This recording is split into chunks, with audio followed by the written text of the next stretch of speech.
Lieutenant Mara Kess walked through the gleaming corridors of Station Epsilon 7 with her usual steady gait, datapad clutched in one hand, coffee in the other.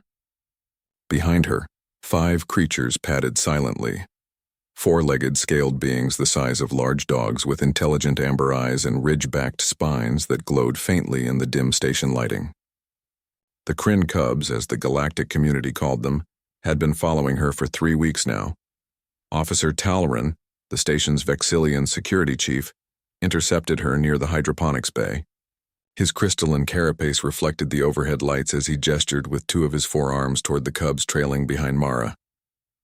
"Lieutenant Kess, we need to talk," Talron said, his translator rendering his clicking speech into flat, emotionless standard. "This is the 5th time this cycle that security has flagged your entourage. The Kryn delegation is concerned. These cubs belong to Ambassador Shrelkor's family line. They should be in the diplomatic quarters, not wandering the station behind a human officer." Mara took a sip of her coffee and glanced back at the cubs. The largest one, with a distinctive white stripe down its snout, chirped softly. She smiled. "They don't follow me, Chief," Mara said calmly. "They choose to be here."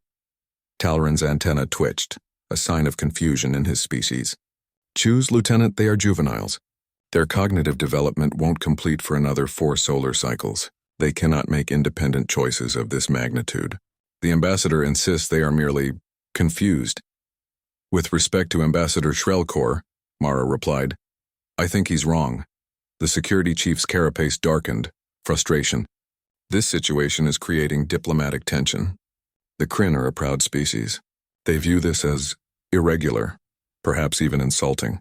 You must understand, humans have only been on the galactic stage for 2 generations. The Kryn have been spacefaring for millennia. When their cubs behave this way toward an outsider, it threatens their sense of superiority," Mara offered. Talron's silence was answer enough. Mara knelt down, and immediately all 5 cubs pressed closer, their warm scales brushing against her uniform. She ran her hand along the white-striped one's spine, and it rumbled, a sound like distant thunder mixed with purring. "3 weeks ago," Mara began, still stroking the cub, "I was doing a routine patrol near the diplomatic quarters when I heard a distress call. High-pitched, desperate. I found these 5 trapped in a maintenance shaft. Someone had sealed the access panel, probably as a prank or out of negligence. They'd been there for hours." Talron listened, his posture shifting slightly. "The cubs were panicking," Mara continued. "In their fear, they'd started overheating. Their thermal regulation hadn't fully developed yet. I got the panel open, but they wouldn't come out. They were too scared. So I crawled in there with them. Spent 2 hours in a 1-meter shaft talking to them, cooling them down with my water ration, just being present."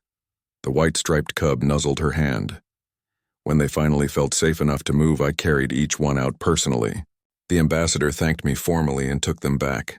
Official incident closed," Mara stood up. "But the next day they found me, and the day after that, and every day since. The ambassador believes they have imprinted on you incorrectly," Talron said. "He wants them removed from your presence so they can be reconditioned." Mara's expression hardened. "Reconditioned. His terminology, not mine. These aren't malfunctioning machines, Chief. They're living beings who made a decision." Mara gestured to the cubs. "Do you know what the Kryn are famous for? What their entire culture is built on? Their warriors are legendary," Talron replied. "Their tactical brilliance is unmatched. Their honor codes are studied across the galaxy." "And do you know how they choose their warriors?" Mara asked. When Talron didn't answer, she continued.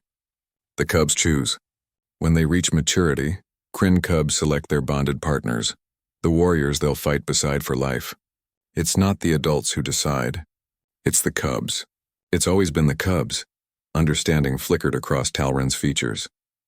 "These 5 have made their choice early," Mara said quietly. "I didn't ask for it. I didn't even understand it at first. But they've chosen, Chief, and I think that terrifies Ambassador Shrelkor more than anything else." "Because you're human," Talron said slowly. "Because I'm human," Mara confirmed. "Because it means his species' most sacred tradition, the choice of the cubs, has led them to an outsider. To someone from a species the Kryn still consider primitive." The white-striped cub moved between Mara's legs, positioning itself protectively.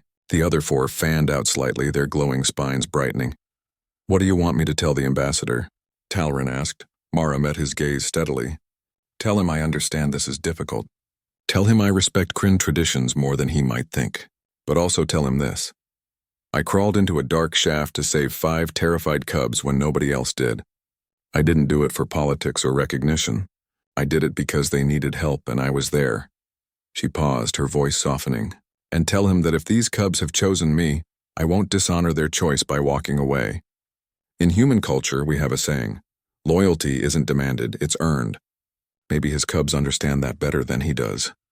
Talrin stood silent for a long moment, processing. Finally, he inclined his head, a gesture of respect. I will relay your words, Lieutenant, though I suspect the ambassador will not be pleased. Progress rarely pleases everyone, Chief.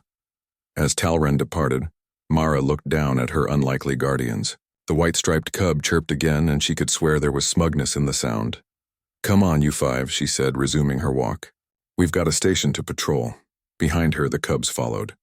No, they chose to walk beside her, their glowing spines casting dancing shadows on the walls, a living testament to a truth the galaxy was only beginning to understand. Humans didn't conquer through force or intimidation. They won hearts through the simplest, most powerful act of all, showing up when it mattered most. And sometimes that was enough to change everything.